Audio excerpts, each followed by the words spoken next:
بسم اللہ الرحمن الرحیم۔ ایک دفعہ خلیفہ ہارون رشید حج کے لیے مکہ معظمہ گئے۔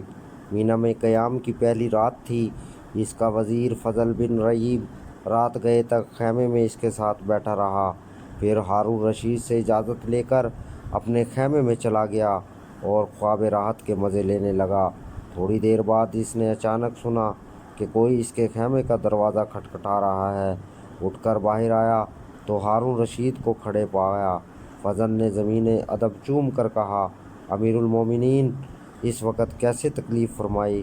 حضور حکم دیتے یہ غلام خود دور دولت پر حاضر ہو جاتا۔ ہارون رشید نے کہا، اس وقت میرا دل کسی مرد کامل کی زیارت کا متمنی ہے، مجھے کسی ایسے بزرگ کے پاس لے چل۔ فضل نے عرض کیا، یہاں قریب ہی سفیان بن عیینہ مقیم ہیں، اگر آپ پسند فرمائیں تو ان کے ہاں چلیں۔ ہارون رشید نے کہا، ہاں وہیں چلو۔ دونوں سفیان بن عیینہ کی قیام گاہ پر پہنچے۔ فضل نے دروازے پر دستک دی۔ سفیان نے پوچھا، کون؟ فضل نے کہا، امیر المومنین تشریف لائے ہیں۔ سفیان جلدی سے باہر نکلے اور بولے، امیر المومنین مجھے پیغام دے دیتے، میں خود حاضر ہو جاتا۔ ہارون کچھ دیر ان کے ساتھ گفتگو کرتا رہا۔ چلنے لگے تو پوچھا، کسی چیز کی ضرورت ہو تو ارشاد فرمائیے۔ سفیان نے کہا، میرے سر پر قرضہ ہے۔ ہارون رشید نے فضل کو حکم دیا کہ ابو محمد کا قرض فوراً ادا کرنے کا انتظام کرو۔ پھر دونوں وہاں سے چل پڑے۔ اثنائے راہ میں ہارون رشید نے فضل سے کہا، میرے دل کا اطمینان حاصل نہیں ہوا، کسی دوسرے مرد خدا کے پاس چلو۔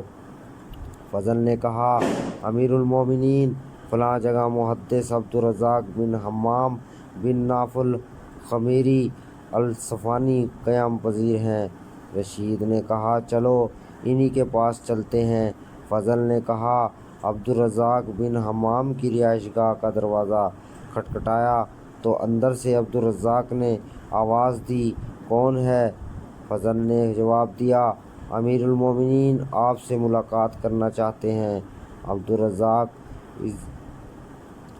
خجلت سے باہر نکلے اور بولے، امیر المومنین مجھے طلب فرما لیتے، میں خود حاضر ہو جاتا۔ ہارون رشید ان سے بھی تھوڑی دیر تک گفتگو میں مصروف رہا اور چلنے کا ارادہ کیا۔